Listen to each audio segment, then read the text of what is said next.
spiritual burnout.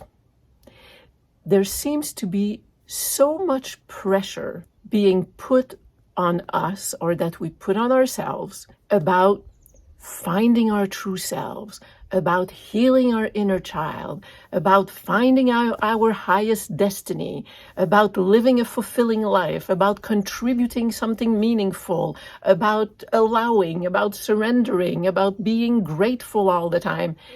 Like you're in a codependency relationship, say, hey, this is the human experience. You're feeling shitty about yourself. It's like, yeah, this is the human experience. What tales I will have to tell when I go to the other side. And just stop blaming ourselves for still having a human experience when this is the purpose of coming here. Let's stop allowing ourselves to be crushed under the pressure of becoming our true selves. It doesn't make sense.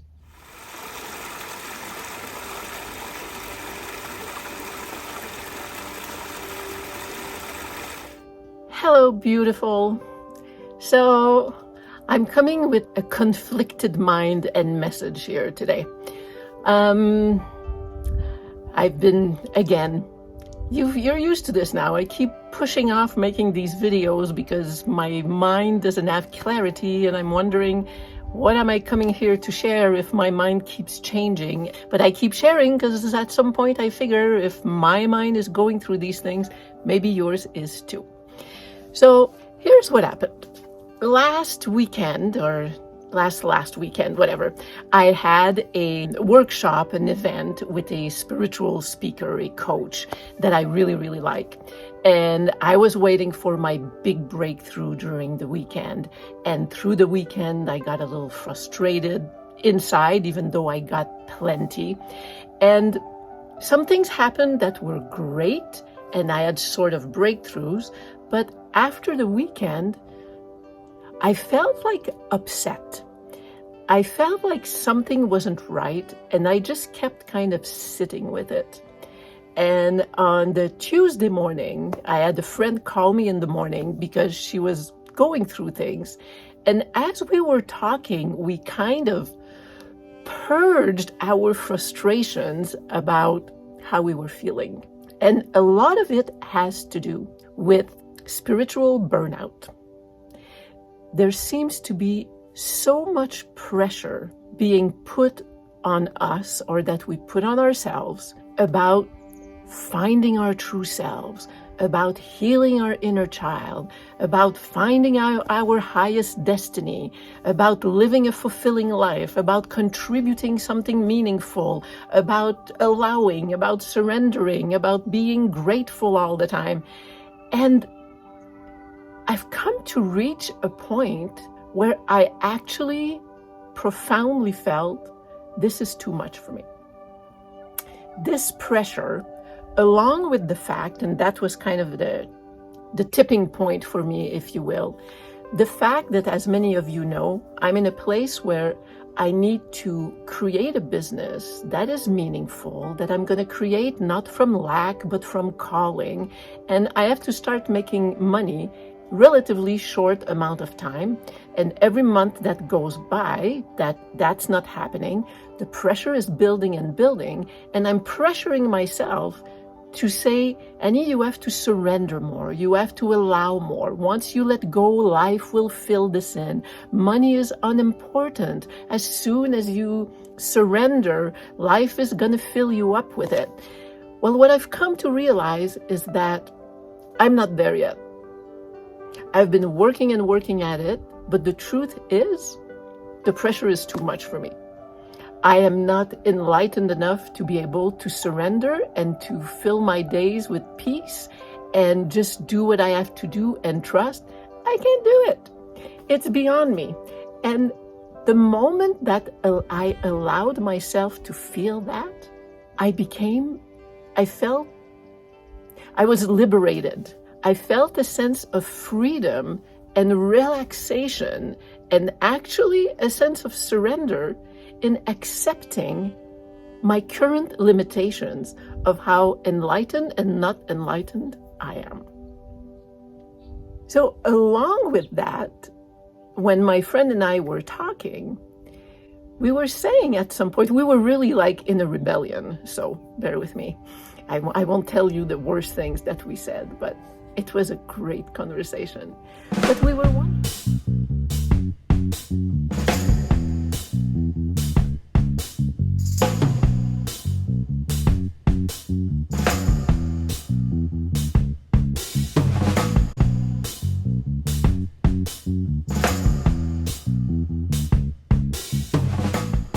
But we were wondering, like, who decided that we're supposed to do all these things, that we're not enlightened enough, that we have to work at it all the time? Who decided that this is our life purpose? Like, I was listening to another speaker who was saying, your purpose in life is to liberate your soul. And I was thinking, really? Are you sure? Are we sure that this is actually our purpose? Isn't there this knowing, this saying that we are not humans having a spiritual experience, but spirits having a human experience? And the human experience is the messiness. It's the fears, it's the doubts, it's the failures, it's the feelings of not enoughness, it's the codependencies, it's relationships that are a mess, and it's pulling ourselves out, and the struggle. That is the human experience. And it seems like we have so much pressure put on ourselves to say that we're supposed to pull ourselves out of that, so that we stop, so that we transcend these feelings, so that we liberate our souls and that we spiritualize matter. But I'm all over the place again. Recently, I read the book ANITA Moorjani, Dying to Be Me. I'll put the link in the video description below. And in there somewhere, I didn't even underline it, I think, but there was a place where she said that once she was in her near-death experience, that's what the book is about, she had a sense, oh no, she had the sense that coming to Earth was kind of the bomb, and that there was an excitement when souls or energies were like, it was the jackpot or something exciting to come to Earth. And that made me think, well, if the excitement is coming to Earth when you're in the other realm, then is it so that you can become more conscious? Or is it for the human experience? I mean, when we die, we're all going back to the great consciousness, so I believe. And so what is the point in saying that humans have to become enlightened? So, like I said, a rebellion. I'm all for doing inner work to help with our suffering, help understand, our patterns and the wounds of our past, to see how they affect who we are, how we react, so that we can have more harmonious relationships. And I agree with that. But there's a point where the constant pressure and how much we stay in the work too much of the time. I know I tend to do that. Some people have a great balance. Good for you, not me, maybe not some of you. But it's like we have to find the balance of doing deep work and in between letting go and actually being okay with our humanity, with the humanness, with the human experience. To the point these days I'm thinking, if somebody wants to go back to a not perfect relationship 5 times and break up and go back and break up, there's nothing wrong with that. It's a human experience. This actually gave me a lot of freedom. The day after this conversation, I felt more peaceful than I've had in at least months. There was something in me that just let go.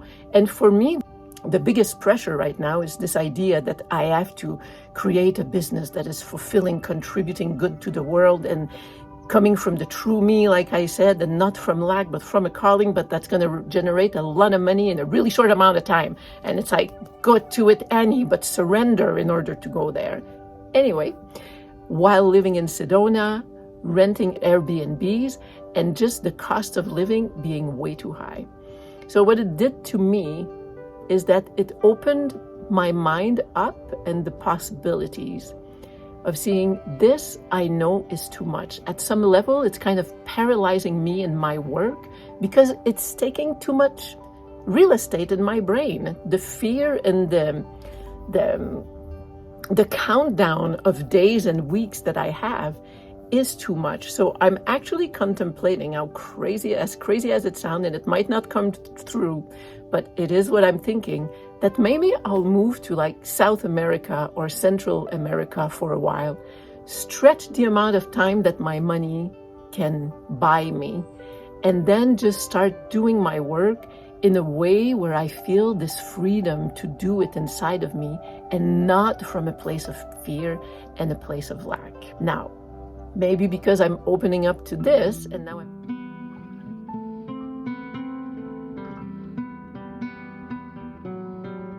the point is that I'm opening myself up because I have accepted that the way I'm doing things now doesn't work for me. That I'm kind of at the limit of where I can get in terms of surrender and being peace that I'm able to reach right now. And it's okay. In my conversation again with my friend, Diane, she was saying, the church used to shame us as being sinners, that what essentially was our humanity was a sin against God. And a lot of us have let that go. But with all this, New Age is getting kind of old, but this new consciousness work that so many of us are into, when you think about it, there is actually some shaming going on there, because there is a push and an urgency to tell us, if you're still in your patterns, well, you're not doing the work well enough. If you're still in fear, well, you should be more enlightened. If you're in a codependent relationship, well, it means you haven't fixed yourself. If you're sick, well, you don't understand the greater principles. And so you have something to learn. You have something to get better at. You have something. You should. And, we can't shame ourselves into our true selves. We can't force our life to change through shaming ourselves.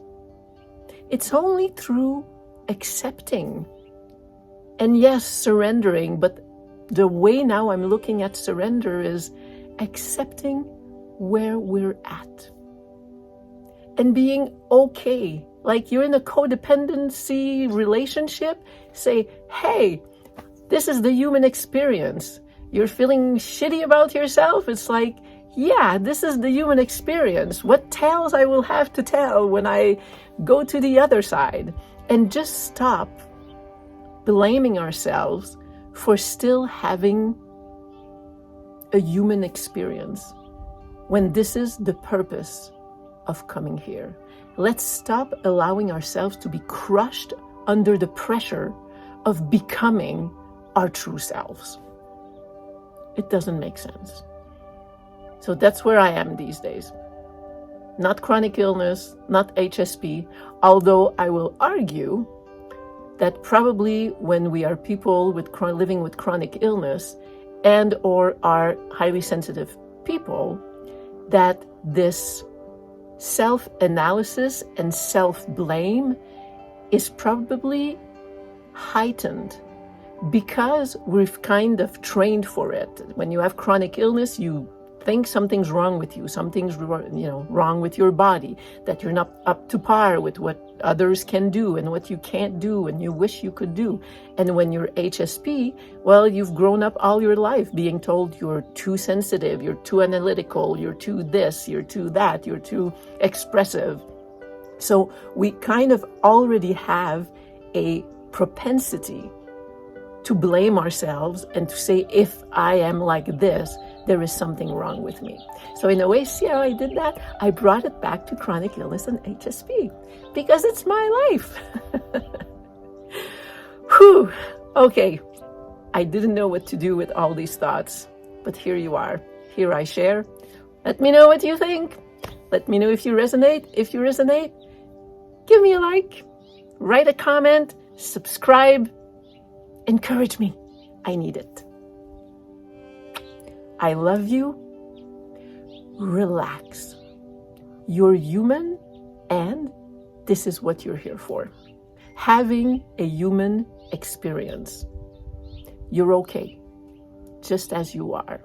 Make decisions from there and then choose what other work you feel like doing if you're called to peeling more layers to becoming your true self. But you're okay exactly where you are. Relax. Let's breathe in where we are right now. We don't need to be healed. We don't need to be our true selves. We don't need to not have any codependencies. We don't need to. We're okay. We're on a human journey. It's fine. I love you. I will see you sooner. Bye.